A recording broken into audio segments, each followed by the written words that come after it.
What is going on, Wellness Gang? Welcome back to Embodied Wellness Radio, a podcast framed around making women healthy again. And I do want to preface this by saying that this podcast is not just for women. This is for everyone, male, female, no matter how you identify. This is a great educational podcast for all.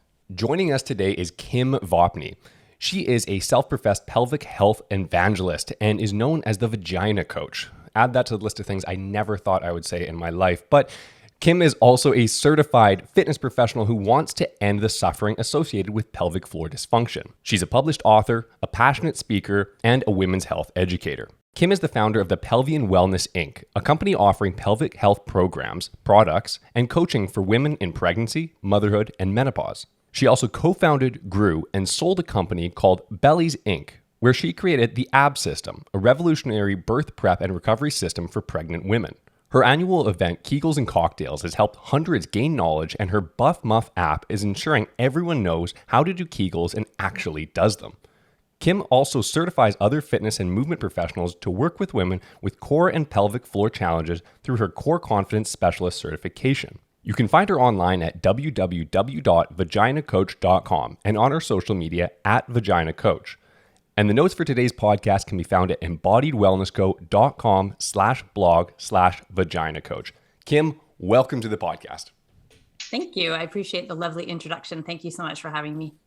We're so excited to have you on, and this is an area where I have not explored that much. However, we're working with more and more women who are getting pregnant or wanting to get pregnant, and I feel like this is still a pretty taboo topic, right? And so a lot of women don't really understand how important pelvic floor health is just in general, but also for having a healthy pregnancy and for supporting your body postpartum. So we are so stoked to be able to share this with our listeners and just really spread the word on how important it is to have a healthy and able pelvic floor. No, I totally agree. And it's also like, I was almost more excited than Sarah to have you on when I first discovered you only like a couple weeks back, because I was like, this is something where my side of the business is Sarah does all the nutrition side of things. I do a lot of the training side, and we have more and more women coming to us, like Sarah was saying, who are looking to get pregnant. And I haven't put in years and years of experience into helping women through the pregnancy from the physical aspect side of things, for the physical fitness. So I got super excited and ordered your book, Your Pelvic Floor, which is your newest book of three that you've authored. So we'll talk a little bit more about that later, but can you tell us a little bit more about how you became the Vagina Coach? Yeah. Well, like when you said, when you said my name, the Vagina Coach, didn't think you would ever say that online. Well, I certainly didn't grow up thinking that I would be a vagina coach and, blatantly sharing all this very private information through social media. But at the end of the day, it's information that needs to be shared, and I think needs to be shared much earlier. So how I got into it was, if I go back all the way to 6th grade, I was watching a childbirth video as part of our sex education program. And I looked at that and said, nope, I'm not doing that. But I went home and I looked at my mom a little differently, and I looked at all the women in my life differently and said, well, they did it. And so I sort of grew up with this fear fascination about pregnancy and birth. And then when I met my husband and decided I wanted to start a family, I was really determined to have a different story than my mom. So she had episiotomies, which is where they cut, called the perineum, part of the pelvic floor, for vaginal childbirth. And it used to be standard practice. She had incontinence, she had chronic back pain, she had a tummy that wouldn't flatten, she had a hysterectomy. So there was sort of this, again, path painted that pregnancy is really challenging, which it is to the body. But knowing what I know now, I think there's a lot of information that, had it been shared with my mom, or had I known what I knew at the time, then I think she could have avoided a lot of what she was dealing with. So anyway, I was determined to do everything I possibly could to have a different story than my mom. And my midwives had recommended a biofeedback device to me called the Epino. And Epino stands for no episiotomy. And it's a silicone balloon. It's attached to a pump, and you put the balloon inside your vagina, insert it or pump a little bit of air up. And then what it does is it gives you some feedback. So when you contract and relax your muscles, it allows you to see on the gauge what your pelvic floor is doing. And it can also do what's called perineal massage, which is essentially stretching the tissue. So introducing sensations that are trying to mimic what you experience in childbirth and prepare your pelvic floor. So that's how it started. I had a great experience with this product. I opened up an e-commerce store started preaching pelvic health, learned about pelvic floor physical therapy, met two other women. We formed that other company, Bellies Inc., that you mentioned in my bio, and was growing the two businesses for a number of years. And at the time, I was working primarily with pregnant women and new moms. And fitness doula actually was my original kind of brand, because I was a personal trainer and I had also trained as a doula. So I was doing that, but then more and more people were coming to me after the fact. And some people had never even given birth, saying, "Hey, I'm 45 years old and I'm dealing with this," or "I gave birth 5 years ago. Can you help me now?" And so fitness doula started to lose a little bit of its, it didn't resonate with the people who were, say, in perimenopause or menopause, especially the people who had never given birth before. So I knew I needed a little bit of a brand change. And I think it's about 5 or 6 years ago now, I was speaking to a group of women entrepreneurs at a conference. It was the Mompreneur Conference, and we had all sorts of business coaches speaking to us. And then I came up and did my talk. And when I came up on stage, I joked, "Well, now you have a vagina coach for your business." So it was a joke, but it was a light bulb moment where I said, that's it. It's a word that nobody likes to say. It brings attention to the exact part of the body that I want people to be paying attention to. And it also makes people stop and just say, "Did I just hear you correctly?" So I said, all right, that's my new handle. So that was, again, 5 or 6 years ago that it kind of made that switch to the Vagina Coach, because really what I do, as much as it started with pregnancy, and that is a huge contributor to pelvic floor challenges, the conversation needs to span through our entire life, to our all different life stages. Sarah and I have been kind of joking around about how kind of weak our society have really gotten, and we're not very good at dealing with the discomfort. I only just found out that actual painkillers for when you're going into childbirth only started coming into effect in the early 1900s. And even then, just before that, they were actually using chloroform to help sedate people when going into pregnancy. And I start thinking about how strong women had to be before then. It is magnificent. And just the entire biological processes that women have to go through as compared to us very simple men, I have so much respect for it. And that's why I'm so excited to learn more about this and also share this with more men. And hopefully we have male coaches who listen to this and are excited to hear about this. But before we get into anything like over detailed, let's break it down right to the beginning for people who don't quite understand some of the more basics of what we're going to be talking about. So can you just explain to us, what is the pelvic floor? Yeah, I'll use my models because I know you have a video here, so I have lots of little demos here as well. So this is a pelvis. This is a female pelvis, and male and female anatomy both have a pelvis. It's a slightly different shape. So in the female pelvis, it's a little bit wider. The male pelvis is narrower and a little bit higher. In the female pelvis, we also have 3 different openings. So this is now, if you can imagine that this is a person laying down on their back, and you can see the anus, you can see the vulva, you can see the opening of the vagina and the opening of the urethra. So we have 3 openings. We also have a uterus on the inside in terms of organs. And so because of the shape, because of the number of openings, because we have a uterus that can grow and birth babies, we face, and because we go through hormonal changes, menstruation, all sorts of things, we face additional challenges compared to people with male anatomy. So the pelvic floor, whether you have male or female anatomy, is a group of muscles that close off the base of the pelvis. So we have a bony scaffolding of hip bones, we have our spine, we have our sacrum, we have the tailbone, but then we have the muscles that actually attach to the point. So pubic joint, sits bones, and tailbone. There's 3 layers of the pelvic floor. The first one is primarily superficial. It's primarily sexual response oriented. Second layer, primarily responsible for managing these openings. So keeping them closed when we don't want something to come out, or allowing them to open if we want something to go in, or in the case of childbirth, come out of the vagina. And the third layer is primarily responsible for organ support. So mine are a little bit shifted here, but bladder, uterus, rectum. And then the pelvic floor also plays a role in our pelvic and spinal stability. And it's actually the foundation of the core. So being in fitness, we've all heard of core exercise or core fitness, and the pelvic floor is the foundation of that core. But in all years of fitness education, certifications, that piece has been left out of the conversation, and it really needs more attention. So it's a group of layers. So it's not just one muscle. It's like 13 to 15, depending on how you name them, groups or 3 layers and groups of muscles. All of those jobs that they have are really, really important. So again, why have we not been told earlier in our life about the importance of this part of our body, and the fact that we are females, we will go through menstruation, we will go through hormonal fluctuations. The majority of us will be pregnant and give birth at some point. We will all go through menopause. So all of those have major influence on the function of that group of muscles. So we deserve better information a lot earlier.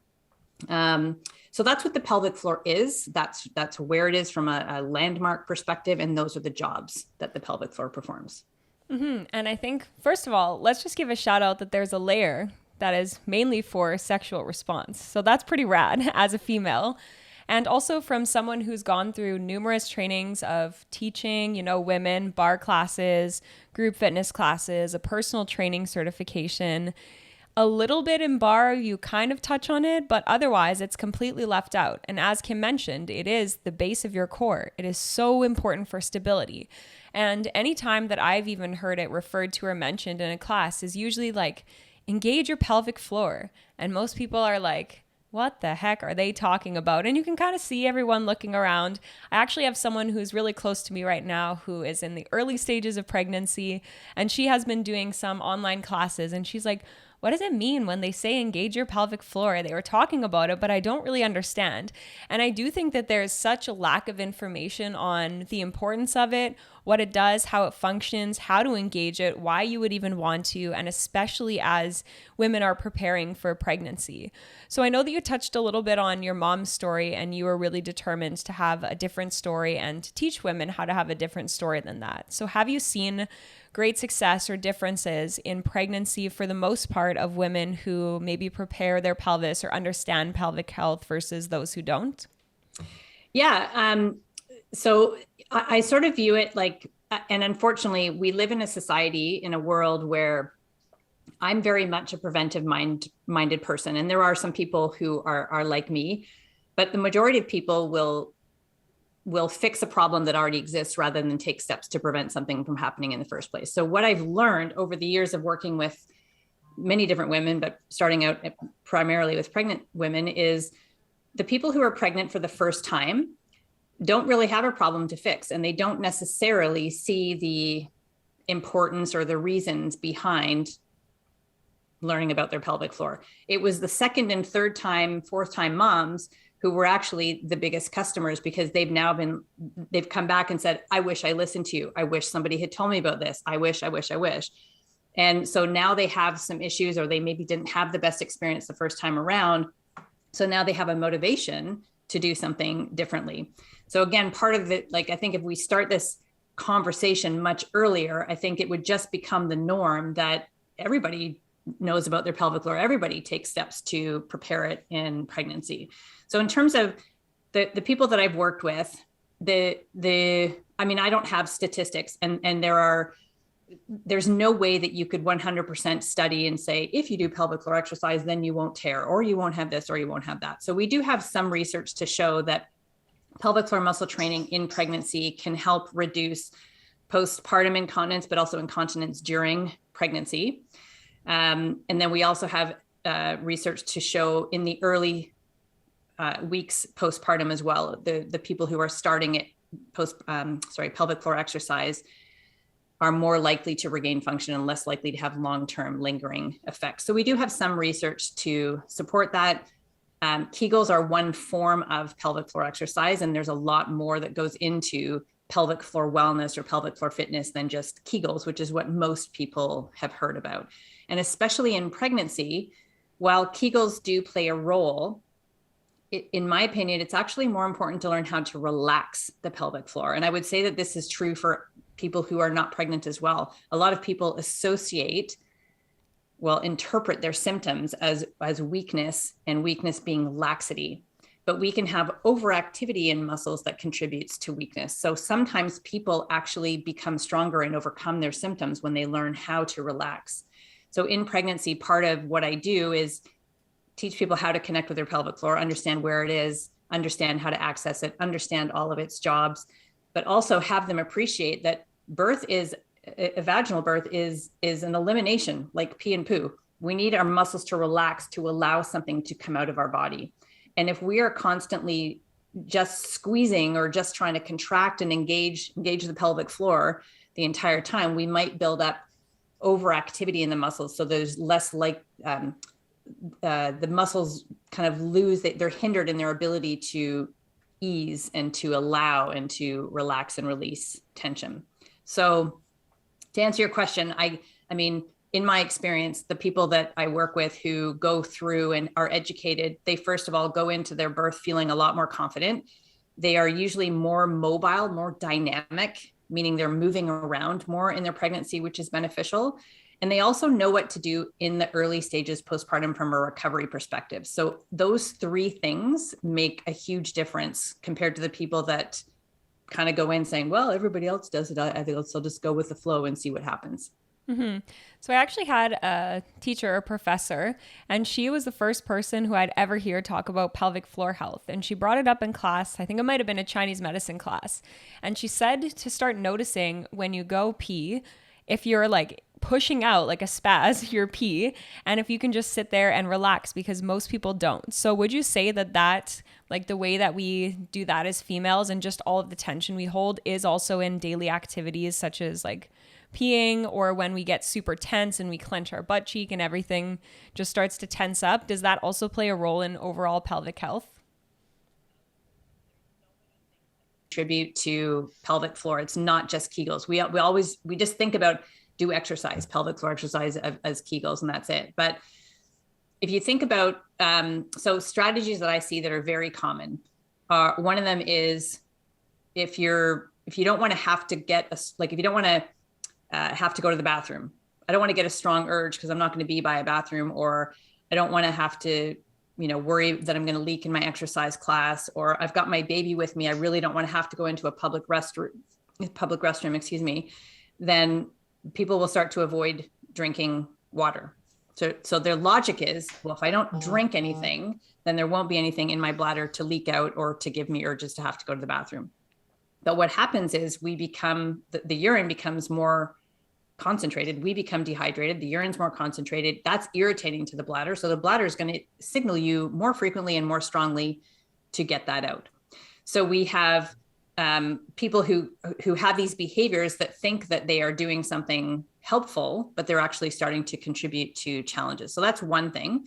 You mentioned clenching the butt cheek. So if you are sitting a lot of the time, especially if you sit in sort of a hunched, like tucked under position, or... That's me. I'm just going to call myself out. That is me. Not alone. You're not alone. Very common postpartum. So when we are pregnant, we have this shifting center of gravity. Obviously, the belly is growing out in front of us. And initially, there's sort of a tilting forward of the pelvis. And then what happens is we start to kind of unconsciously lean back to counteract that weight. And we start to grip a little bit more on our butt muscles and in our pelvic floor. So it's common postpartum to have very flat glutes and to have kind of like, very grippy pelvic floor. And that's like, it's like the body's way of managing the changes that have happened to our core control mechanisms while we're pregnant, with all the stretch of the muscles, the movement away, the diastasis that's happening, the additional load on the pelvic floor, all of that is happening as well. Fear, trauma, falls, so many things can contribute to tension in the pelvic floor. And then of course, some of that can create symptoms. And then those people, again, interpret those symptoms as weakness and laxity. So they must have to do more Kegels. And then that can sort of compound the issue, really. So yes, so it's super common for people I think it's more common actually for people to have to learn how to relax first before they start adding in the pelvic floor activation. Mm-hmm. So if someone did have poor pelvic floor health, what are some of the main challenges or symptoms they would come across? Incontinence is definitely one of the most common, and it's the one that we would hear about the most through media. So we see lots of pad companies telling us that it's just part of being a woman, that we just have to put a pad in and carry on, and we can get on the back of a motorcycle with a very handsome man and be confident. So that's common. Incontinence, we have stress urinary incontinence, and that's where little bits of urine leak out with a laugh, cough, sneeze, jump. And we have urgent incontinence. So that's where we have all of a sudden something triggers us and we have to get to the bathroom. We feel like we aren't going to make it and we might have a full release of the bladder. You can have a combination of the two. You can also have anal incontinence. So that's where gas or stool would leak out. Obviously, a lot more life altering. It is less common, thankfully, that happens, but it's still possible. So that's incontinence. Incontinence statistics, so urinary incontinence statistics is somewhere, mid 30-ish percent, 40-ish percent of women. The other one that's very common and is actually more common statistically is called organ prolapse. So that's where the bladder, the uterus, and or the rectum. It can happen with our urethra and our intestines as well, but the most common would be bladder, uterus, rectum, shift out of their proper anatomical position and they start to bulge into or descend into the vagina. And statistically, it's about 1 in 2. So 50% of women will have some degree of prolapse, and early stage prolapse is often asymptomatic. So a lot of people have no idea that they have it, which is, you could argue that that's a good thing. You don't know you have it. It's not bothersome. But it's one of the reasons why I think it's so important to have screening with pelvic floor physical therapy every single year. So you can catch it at an early stage and be in a better position to manage it, prevent it from getting worse, and potentially even improve it or reverse it. So that's pelvic organ prolapse.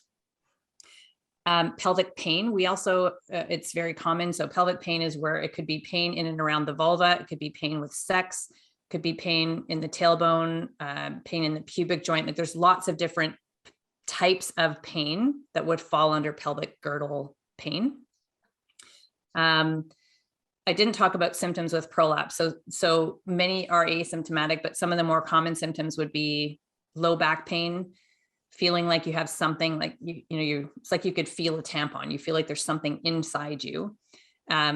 Difficulty starting the flow of urine, difficulty completely emptying your rectum during a bowel movement, sometimes discomfort with insert of sex, feeling like a sense of dragging or heaviness, like you kind of feel vulnerable. You feel like something's going to fall out almost. If you menstruate, difficulty inserting a tampon or tampons or menstrual cups getting pushed out. So those would be the most common symptoms associated with prolapse. And then the other one that I'm going to put in there is back pain.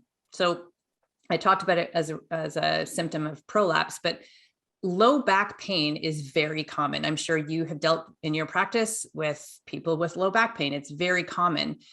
And there was one recent study, there's a few studies, but the most recent one, a Canadian study, showed 95%, just over 95% of the women in this study who presented with low back pain also had some form of pelvic floor dysfunction.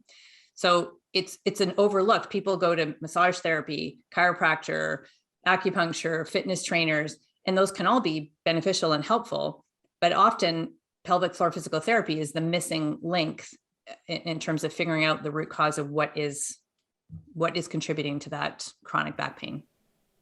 Yeah, if I take somebody through and what I've been taught in school or books or anything like that, if I start taking somebody through a bracing sequence, it starts at the feet. First, we create torque at the feet that externally rotates at the knees and at the thighs. And then the next thing is, okay, now let's engage the core. But we completely skip over the pelvis, which that kind of makes me want to go back and refilm a whole bunch of the videos that I've already shot, because as I start to learn more about this, I'm realizing there's a whole missing step there. We skipped the pelvic area and we went straight up to the core instead of actually putting enough significance into that area. So I'm super excited to learn more about that and start to incorporate it better into our practices, or just send our clients over to you, one of the two. But associated with those risks that you were talking about and those symptoms, are there risk factors that kind of take it a step further? Like what happens if we start to, or women start to feel these symptoms? Can there be a worse effect later? Yeah. So there's many different risk factors. We've talked about one already, pregnancy and childbirth. So those hands down would be the two most common. So pregnancy and childbirth are huge contributors or increase your risk of experiencing pelvic floor dysfunction. Diet sometimes. So if we have a lot of inflammation, a lot of inflammatory foods, that can sometimes contribute to challenges. Obesity, so higher BMI, obesity, genetics. So if we have a family history of that can smoking, and that's more so there's a couple things there, but circulation, but also coughing. And that would also be asthma or emphysema, anything where you have chronic coughing. that is also a contributor. Hormones. So we have a hormone influence, and this is especially apparent. It can be apparent in the early postpartum phase where we have a decline of estrogen, and then that's kind of mimicking or giving us a glimpse into what will happen as we approach menopause. So as we are approaching menopause, and then once we reach it, we no longer produce estrogen, and the tissues in and around our pelvis and the walls of the vagina, around our bladder, they love estrogen. And when we no longer have it circulating, the tissues that were once sort of juicy and supple with that estrogen start to thin, and the walls of the vagina narrow. So hormones are another piece, another risk factors. Yeah, so those would be kind of the more common one. It could be, we have conflicting research with regards to exercise. So we have some literature that would show chronic heavy lifting, and that doesn't necessarily have to be fitness heavy lifting. It could be people like mail carriers who carry around a heavy weight every single day for their jobs. That would be an increased risk. There have been some studies to look at CrossFit and long distance running. So we do have some literature to show long distance running. So people who are running consistently every single day for longer periods of time have an increased risk. It was interesting looking at running and CrossFit. A lot of people thought that CrossFit was actually going to be contribute to more symptoms or more issues. And it was actually the long-term running. So that was interesting. That was fairly recent research. So I wouldn't say that heavy lifting is bad for your pelvic floor, but it has been shown to, especially if people are doing it for longer periods of time, it has been shown to potentially be a contributing factor as well.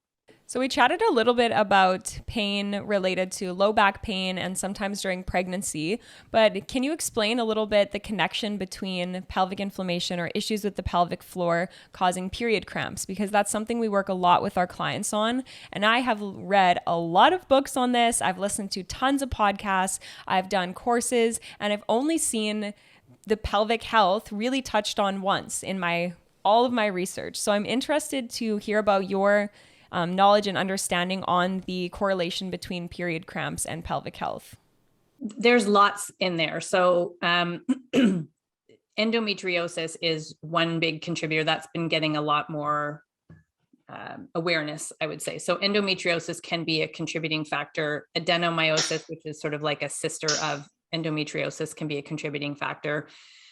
Organ prolapse. So we talked earlier when the organs have shifted out of their optimal position. There's that influences the tension on the muscles and also the ligament, the structures within the pelvis. And oftentimes people who have incontinence or prolapse are more guarded. So they have more tension. They have this response. When you feel like something is going to leak or fall out of you, you're going to be on high alert. And so when we have chronic tension restricts blood flow circulation. So that in and of itself can be one contributor. So we have those like endometriosis and adenomyosis can be part of the pain. When we experience pain, we generally tense up. So then it's sort of like a vicious cycle that happens. So it can be lots of different things, but a lot of it is the tension in the muscles and the restriction of blood flow. So the other thing that can happen is if we have, like a lot of people after childbirth in particular, if they have laxity in the pelvic floor, so meaning not as much tone in the muscles. So this would be opposite to the people that have more than what would be considered optimal tone. Sometimes they experience a lot more, not just cramping, but also achiness in and around the vulva. And that can also be lack of integrity, loss of that support mechanisms or the support mechanisms within and around the pelvis. So we can have hormone influence, we can have muscle tension, we can have muscle laxity, and those other conditions that can all be contributors to that. Mm-hmm. And that is a very, very overlooked part of the healing process or women understanding about period cramps. And also just the fact that many women think that it's normal to have cramps, and it's just become so common that just like pelvic floor health, nobody really talks about it. Everyone kind of assumes that, oh, it's just part of being a female, when really it's not. So I want to circle back real quick to what you said about the lack of blood flow and circulation. So I know we chatted a little bit about this before we started the podcast, but there's been a post that's been circulating on doing spin and it reducing the blood flow towards your pelvic floor. And I know that sometimes like headline posts are put out there so that it catches attention, but I've seen a lot of people reposting it and talking about it. And I've even had some clients ask me about doing like a spin class. I know I have a Peloton that I love, or just doing any sort of spin and your pelvic health. So can you touch a little bit on that? You should have seen Sarah's face, because we got her the Peloton for her birthday, and when she saw this first post, she was terrified. I was like, I got to stop riding my Peloton. We want to have kids in not too long. I'm going to be hooped. And then I was starting to get fearful about how much I've been riding it. But just like anything, information requires context, and we can't always just take one piece of the puzzle and then generalize it. So the Peloton's burning in the backyard. So. Yeah. No, keep riding your Peloton. So the challenge, I would say to that, anything we do in excess is probably not the best. We benefit from varied movement. So if you are, we have some research that looks at cyclists who are spending lots of time in the seat, long distance cycling, but there is restriction of blood flow and circulation. There is sometimes interference with the nerve, specifically the pudendal nerve. Pudendal neuralgia is very common in long-term cyclists. So it's not to say that cycling is bad for your pelvic floor. We can't say that. But if it's something that if that's your main form of exercise and that's all you're doing, then you're probably at maybe a bit of an increased risk there. But I wouldn't say that you should stop riding your Peloton or stop going to spin class because you're going to do damage to your pelvic floor. Absolutely not. Vary it with other things. So go spinning a couple times a week or 3 times a week, or there's no magic number in there, but just make sure that you're offsetting that with other things, that you are doing release work for your pelvic floor as well, that you are using potentially a wider, have a larger seat, that you put padding, a gel seat on, that you put pads in your shorts. Like there's lots of things we can do to mitigate it, come in and out of the saddle. And again, do some pelvic floor release type exercises, but I wouldn't blanket statement say that that Pelotons or bikes or cycling is bad for your pelvic floor. I think we can't, for a long time, when I first started doing this, we meaning pelvic health professionals, whether it's fitness or physio, there wasn't a ton of research out there. And when it first came out and social media was also starting to grow, there was all this like, stop doing this, don't do crunches, it's bad, it's going to make your diastasis worse, don't do this. And there was all these don't lists. And I was part of it. We were all doing this. And then we started to become a little bit more, we're like, well, what about this person who can do this and do this and this? And what about this? And then we started to get more research and more people were challenging the norm. And now we've all kind of come to a consensus that it's very individualized, and we can't say that exercise is bad. We have to look at that person doing that exercise and look at their strategy, look at their symptoms. Is it taking them towards their goals? And then if there's something that we feel needs to change, doesn't mean that we have to stop that exercise. What can we change? What variables can we change about that exercise? What other exercise could we do that is going to achieve the same goals, but is going to help with the symptom management or, that type of thing. So I think we just have to look a little bit more, we have to be less in the, that's not safe and these are safe realm, and just say, oh, let's give it a try. And if you're cycling and you love it, do it, but just make sure you're balancing it with other things. So I just say, do what brings you joy, but make sure you have a balance between effort and ease and whatever it is that you're doing, and that you don't stick to just one thing all the time. So let's say you are that beautiful woman who finally got on the back of the Harley, and Jason Momoa is driving that Harley down the road, and you're having a great time, but then all of a sudden you start to feel you can't hold it, and you pee on the back of the Harley. Now, Jason Momoa is probably not going to be too happy about that, but he's so beautiful, it doesn't even matter. He understands, and he parks the Harley, but you realize that you got some healing that you need to do. Something's going on with your pelvic floor health. What are some healing strategies that people can begin to implement to start to get them back to the point where they can ride Harley with Jason Momoa? Mm-hmm. Mm-hmm. Yeah. So a couple of things that I would say there. One, if you are with Jason Momoa or whoever you're with, doesn't matter. If you are in a partner relationship, it's important that you talk about your symptoms and what you're dealing with your partner. There's a lot of relationship breakdown that happens as a result of pelvic floor dysfunction. So people who are experiencing it will start to withdraw because maybe they experience pain. Maybe they're afraid of leaking. Maybe they're afraid of their partner seeing or feeling something. And so they just start to avoid.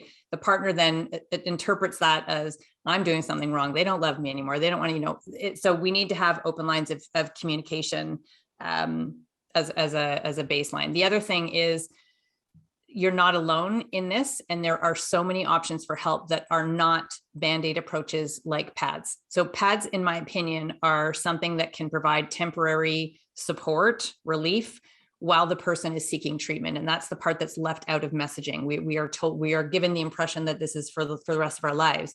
And if people accept that, they could spend between $20,000 and $50,000 over their lifetime on pads, which is not okay. Yeah. And think about the cost to the environment as well, right? All the number of pads that they're using in a day that then just get tossed into the garbage can. So anyway, sidebar there. But pads can play a role while you are seeking treatment. And in terms of the number one thing that I recommend every single person do, especially vagina owners or people born with a uterus, women, see a pelvic floor physical therapist at least once a year. And I always equate this to our oral health, where we have been conditioned from a young age to brush our teeth twice a day, floss, go see the dentist once or twice a year for a checkup. And we go, even if we have no toothache or no signs of any issues, we just go because that's what we've been told we're supposed to do. And if we're told at an early age that we have this amazing group of muscles and they are responsible for all these incredibly important jobs, and that we are going to menstruate, and that we're going through hormone fluctuations, and we'll probably be pregnant at some point, and we're going to go through menopause, that means we need extra attention and extra care. Here's the exercises you can do. Here's the lifestyle strategies that are important. Here's the care provider that you see once you become sexually active. So that's a general age in terms of starting that. But pelvic floor physical therapy is hands down, in my opinion, the non-negotiable. It is the best first line of defense that we all have. We go and we have usually about an hour, an assessment, a whole body assessment, looking at breath work, looking at movement mechanics. And a small portion of that will also be an internal evaluation using gloved fingers. It is nothing like a PAP. Everybody starts to scream because nobody likes their annual PAP. It's done with gloved fingers to assess organ position, capacity to contract and relax the pelvic floor. Is there any scar tissue that might be impeding function?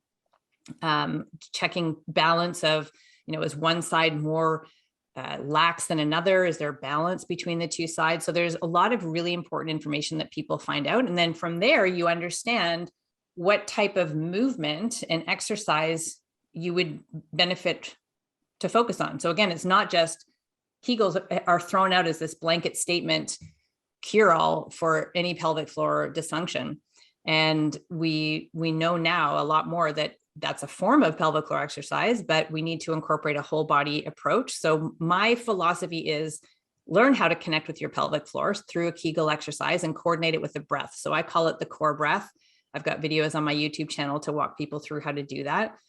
And then take that and incorporate it into movement. So squats, bicep curls, push-ups, pretty much any movement you can imagine. If we can harness the pelvic floor and our breath in that movement, not only are we turning most exercises into a core exercise, but that's our power center. So we can often start to lift heavier or move more efficiently when we can do that. And that's not to say that every single movement we have to voluntarily activate the pelvic floor. It's from a retraining. So somebody who is symptomatic, who is looking to overcome symptoms of prolapse or incontinence, I would want to retrain the anticipatory element of the pelvic floor. And then get to the point where, again, they can do whole body movement without having to activate the pelvic floor all the time. There's some movements where they will, but also make sure that we are giving the pelvic floor an opportunity to meet the demands of that task, if that makes sense. So always coming in, interfering with a voluntary pelvic floor activation, I don't think is our gold standard. From a retraining, we want to do that.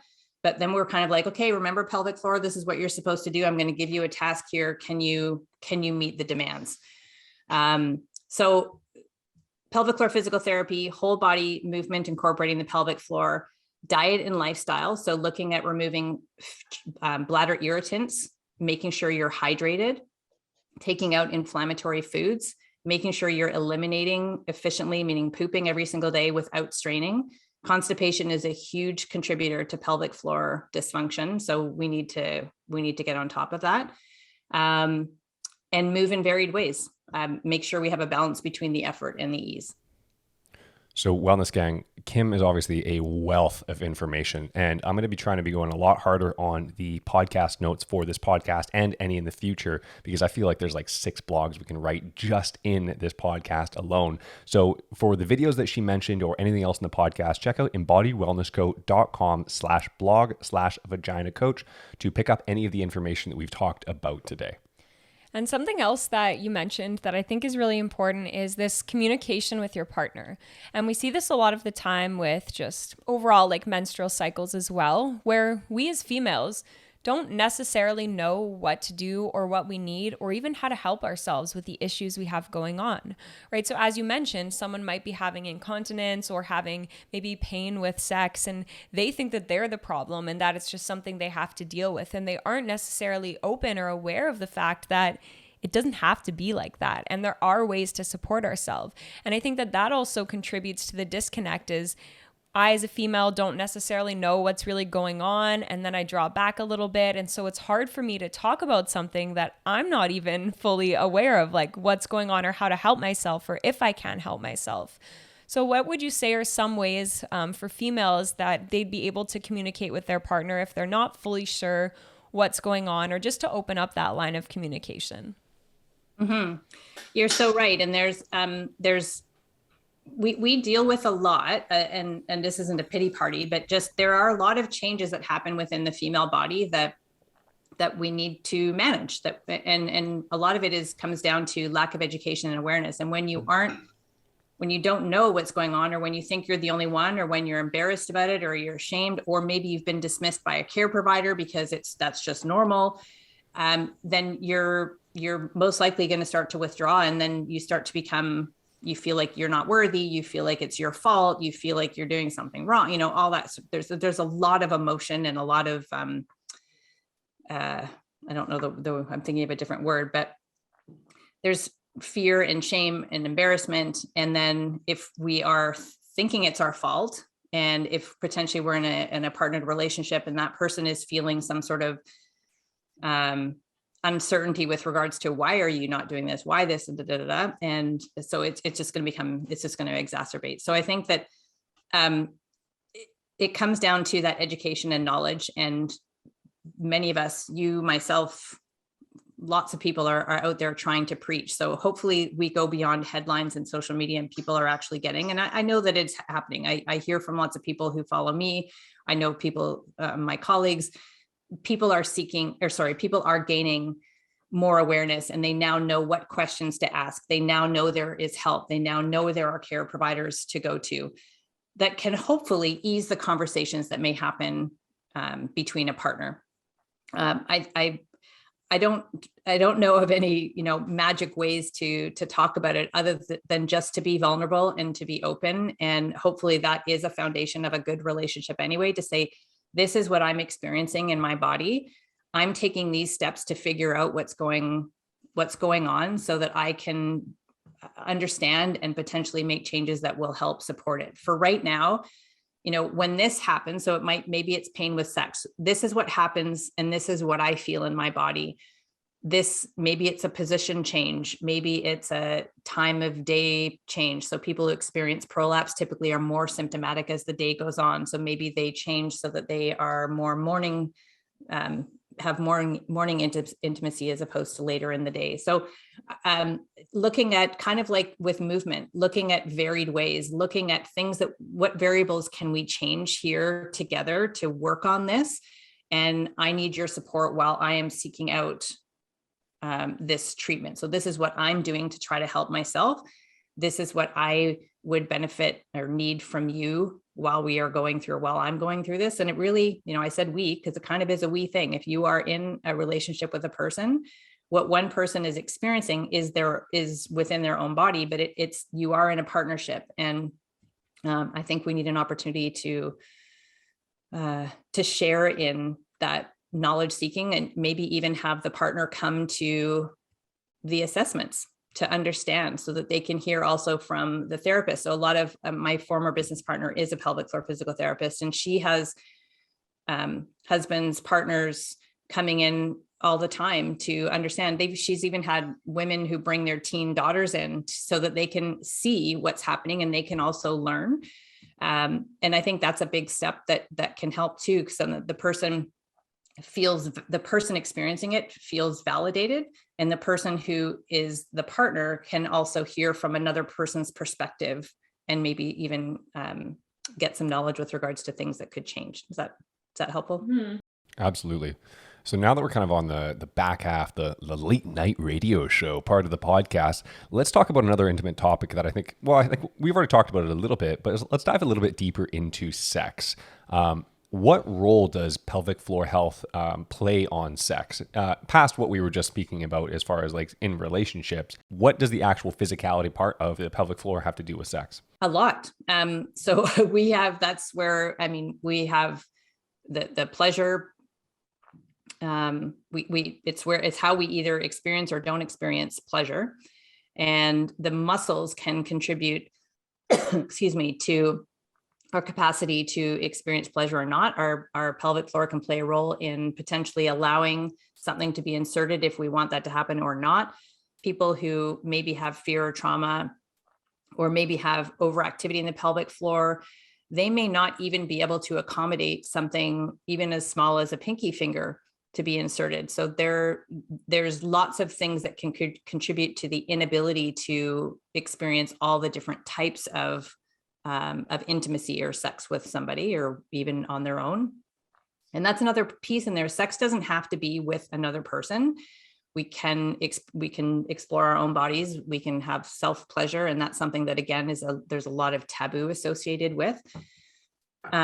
So from an insertive sex perspective, we need the pelvic floor muscles to be able to relax, to allow something to come in. So when I was talking about that second layer that manages the openings, in insertive sex, we need the muscles to be able to relax, to allow something to come in. And if we can't experience that, then we may not be able to experience insertive sex, and we may not be able to have the blood flow and circulation that could allow us to go through the arousal stage and potentially reach climax as well. You can have anal sex. So there are some people who participate in anal sex, and the same thing applies there. We need to have the capacity for the muscles to relax, to allow something to come in. So those are kind of the main things. The muscles contribute to either having the capacity to relax or the capacity to contract. An orgasm is actually involuntary contract and relax cycles of the pelvic floor. And if we aren't able to relax enough to be able to allow blood flow and circulation, then the pleasure may not even be able to be sensed for us to get to that point, if that makes sense. So the other piece that I'll mention, so that's kind of like the structure, I guess, but the other piece is the mental. If we feel like, so there can be a distraction like, is my vagina tight enough? Does my partner, can they feel it? A lot of people feel this after giving birth. They feel like they're too loose and their partner doesn't feel anything. Can they feel my prolapse? Am I going to leak urine?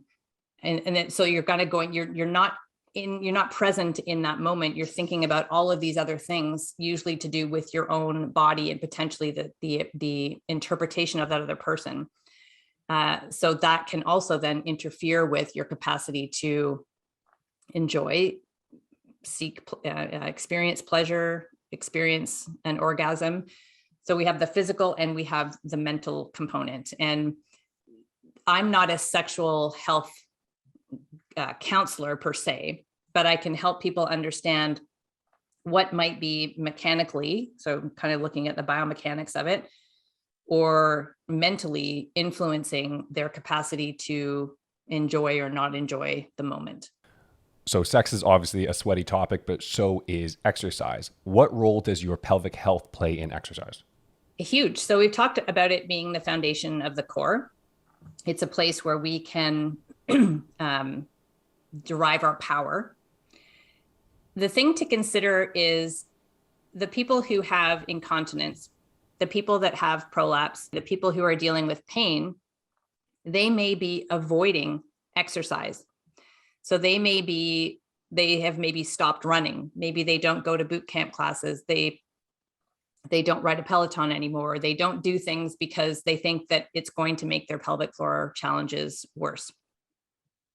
So that's one piece that we have to address, that there's increased risk of other health challenges because of the people that have stopped moving because of their pelvic floor challenges. And again, thinking that it's normal, thinking it's just something they have to put up with, not knowing that there's care. There's also people that, if we go back to that list where we were saying like, this is not safe, this is not safe, this is not safe, there still exists a lot of that thinking that I was told I can't do crunches, I can't do planks, excuse me, I can't do rotations, I can't do this, I can't run, I can't jump, I can't. So there's a lot of people now working out in very restricted movement patterns who then can start to create issues. And we were talking about not having the variety anymore. Just like we need a varied diet, we need lots of different vitamins and minerals and nutrients. We benefit. One of my favorite teachers, her company is Nutritious Movement, and she talks about movement being like our nutrition, and we need movement snacks, we need movement nutrients. So we need movement in a variety of ways. And a lot of people have avoided either exercise altogether or specific movements because they think that's going to make things worse. But we know as movement professionals, our bodies get stronger when we introduce a load that is harder than what we did before, that the muscles need to adapt to and build themselves stronger so that next time it happens, we can manage it, right? That's a very simplistic way to say that. The pelvic floor is a group of muscles. We have slow twitch fibers, we have fast twitch fibers. We need to train it in a dynamic movement in varied ways with different loads so that it's given an opportunity to be able to become stronger. So the basics is learning how to activate the pelvic floor, learning the importance of it, how to connect it with the breath, then add it into movement, and then start to, like any sort of progressive loading, how do we make that harder? I have a series of 8 exercises that I call the Core Confidence exercise program. It was initially designed for a postpartum recovery. And it was taking the first 8 weeks postpartum and gradually increasing demand with pelvic floor centric or pelvic floor initiated movement. How can we then take those? So the movements are the core breath, which is the very first one, bridge exercise, clams, bent knee lift, a seated march on the stability ball, squats, lunges, and a standing one leg transfer. I didn't make those exercises up. They're all over the place, but we've applied the pelvic floor engagement to it. And then we can look at, say, how can we make the bridge harder? How can we make the clam harder? How can we make the squat harder? And then we progressively load it so that we give them lots of opportunity to improve. So talking about movement snacks and nutrients, obviously y'all have listened to our podcast. You know, I love talking about nutrition. It is my passion. So you touched a little bit about how an anti-inflammatory diet or removing inflammatory foods can influence your pelvic health. So what role does nutrition play in pelvic health? So we talked about bladder irritants. So that's a common place to start, where if somebody is experiencing things like urgency or frequency or even leaking, if we start with a bladder diary, similar to kind of like asking somebody to record the food intake that they have to look at what sort of nutrients they have, we're looking at what they're eating, but also when they're voiding and what sort of symptoms they have. So that's a way, you do it over about 3 to 4 days. And that's a way to start to identify, are there certain foods that might be contributing to some of the symptoms that you're dealing with? So caffeine, alcohol, spicy foods, chocolate, artificial sweeteners, acidic foods. What am I missing? those are the main, I would say those are the main bladder irritants. Doesn't mean that everybody will be irritated by those, but those would be the more common ones. We can then look at, we talked about constipation. So people who are struggling with constipation, a lot of times they aren't getting enough fiber, they aren't having enough water. So looking at how can we increase that so that they're starting to eliminate without straining. But also symptoms like there's something called interstitial cystitis or painful bladder syndrome. And that is a lot of people, when they remove inflammatory triggers, so getting more anti-inflammatory with regards to the foods that they eat, that can make a tremendous difference for them. So any sort of kind of pain syndromes are well managed, can be well managed with removing inflammatory type foods. The other thing that I'll talk about is people with prolapse in particular. So bowel movements can become challenging with certain types of prolapse, but also it can create a lot of fear around having a bowel movement because people view it as straining and pressure downwards, and it's going to make my prolapse worse. And so when people start to, like if you have a successful bowel movement, they start to analyze, what did I eat yesterday? And then they will start to repeat exactly what they ate. And again, they start to get into that restricted, not to say that what they're eating is not healthful, but there's not a lot of variety there.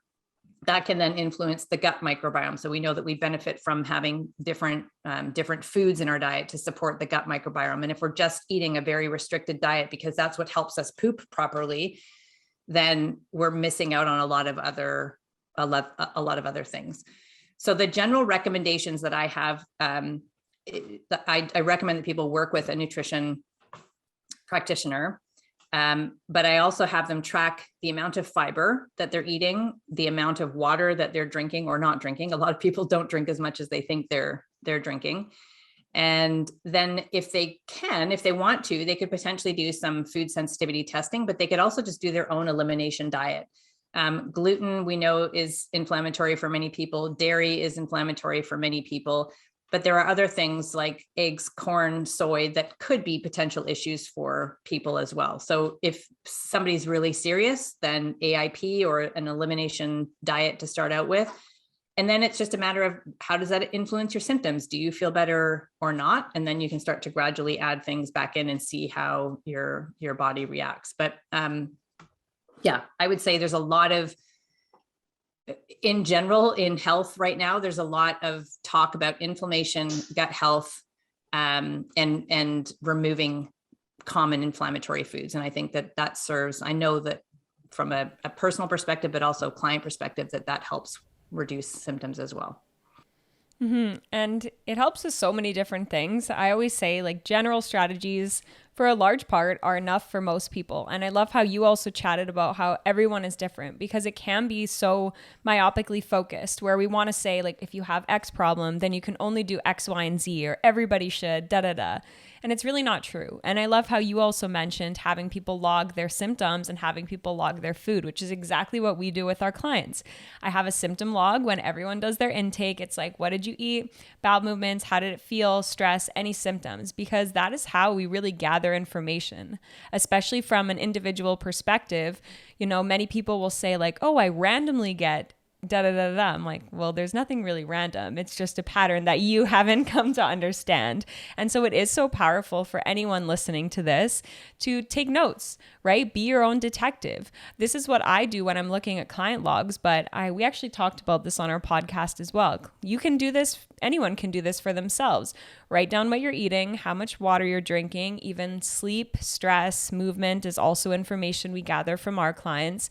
And then look at your symptoms. And all you're doing is identifying patterns. If something isn't going well for you, cool. Pull back a little bit. If you have certain things that are going really well or improve your symptoms, cool. Do a little bit more of that. But again, it doesn't have to be black and white, never this, always that.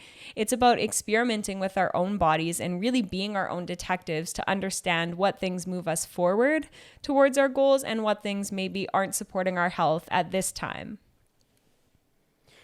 Kim, there is professional and then there's professional. And then there's Kim. And exactly. And honestly, thank you so much for coming on today, because you are, as far as I know, the best of the best in what you do. You are the Vagina Coach. So if anybody hasn't gone and checked you out yet, check her out on Instagram at the Vagina Coach or vaginacoach.com. Right here in front of me, I've got Your Pelvic Floor, a practical guide to solving the most intimate problems. Kim's third book. She didn't ask me to promote that. I'm reading it right now, so I figured I'd promote it to you guys. And I think the next step for me is both Sarah and I are going to be taking your certification course because I'm fully bought in. Thank you so much for coming on today. Is there anything else you'd like to say before you go? Light bladder leakage is not just part of being a woman, and there is help. You don't need to accept pads as your destiny. And I appreciate you both having me. Thank you so much. Thank you so much. That's a wrap, folks. We'll see you next time. Thank you for listening to today's podcast. This podcast provides general information and discussions about health and related subjects. The information and other content provided in this podcast or any linked materials are not intended and should not be construed as medical advice, nor is the information a substitute for professional medical expertise or treatment. If you or any other person has medical concern, you should consult with your healthcare provider and seek other professional medical treatment. Never disregard professional medical advice or delay in seeking it because of something you may have heard on this podcast or any linked materials. If you think you may have a medical emergency, call your doctor or emergency services immediately. The opinions and views expressed on this podcast are of no relation to those of any academic, hospital, health practice, or other institution.